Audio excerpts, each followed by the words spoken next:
When I heard of it, I was confused, and you are too. I know you are. If you've been following gaming news recently, then you've probably heard about this random game called Palword, which is Pokemon with guns, essentially. Why is a game with Pokemon with guns going viral? Why is it everywhere? I thought this too. And then I realized probably something to do with that precise state. Pokemon with guns. Why is this concept so fascinating to us as humans? What is making it draw our attention? Well, that is why I am here, and I'm going to explain to you in this amazing video why Palword has gone so popular and why we are wired to be fascinated.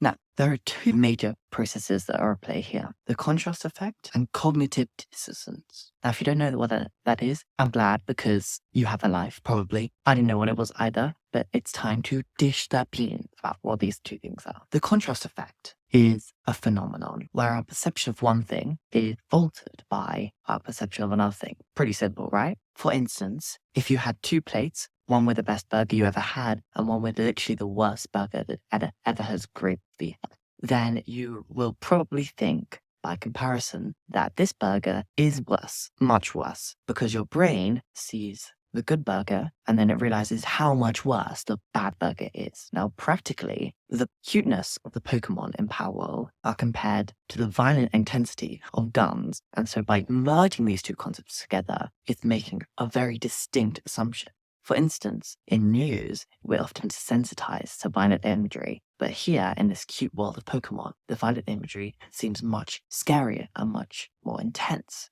This therefore makes our brain fascinated by this concept because it's clear to us how out of place these guns are, and therefore our interest is piqued in a way that it wouldn't have been before. Hence the fact that so much attention has been drawn to Palword. Seeing the cute Pokemon means seeing the guns makes our brain go, what? They're so much cuter than the guns. I hope that makes sense. Interestingly, the contrast effect is used to manipulate us in many different ways. Have you ever been in a store where you've seen a really expensive thing and then a slightly cheaper thing? The slightly cheaper thing will seem much more affordable by comparison than the really expensive thing.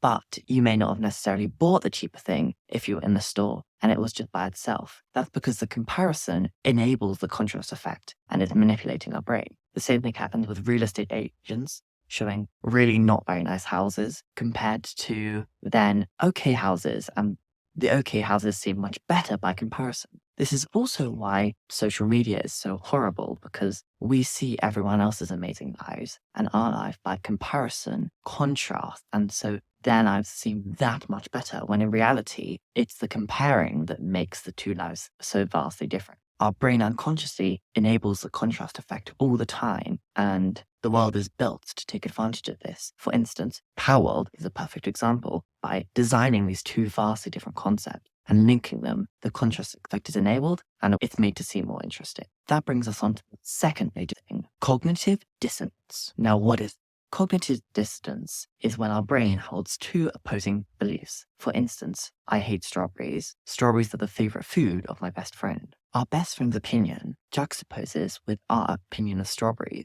and our brain isn't really able to reconcile this. So instead of trying to hold these two mutually exclusive views at once, it essentially tries to take one view away. So for instance, your mind might adjust so its opinion of strawberries is less intense, so that it can hold these two opinions. Cognitive dissonance exists so that our brain can reconcile two different concepts. And it does this on a day-to-day basis, constantly changing its opinions so that we don't have to hold two conflicting ideas that would cause us mental anguish. So how is this relevant to Palword?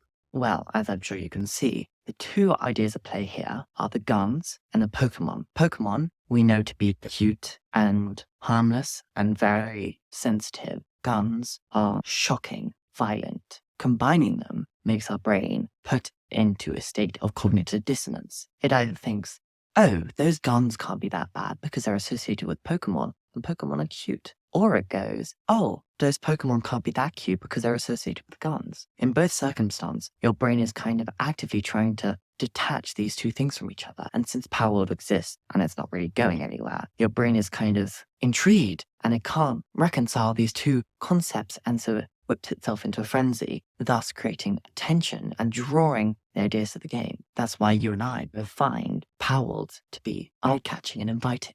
The use of these two elements have allowed Palword to skyrocket right? Because it's essentially manipulating our brain into thinking, wow, these two different concepts are both here. It both creates a contrast that our brain naturally is surprised by. And then this contrast makes us internally unhappy. Hence, Powell is made to seem like this really intriguing kind of drug-like thing that our brain doesn't really know how to handle. And that's why it's become so popular. Now, if you're new to my channel, I'm thinking that I'm going to kind of science-based, looking at games to see why they're so interesting, why they're so cool, why they're so popular. And if you think you'd like that, leave me a comment, tell me what you think. I'm always open for feedback. Love to have you here. And hopefully you'll stick around to see what happens. So give me a subscribe. See you in the next one.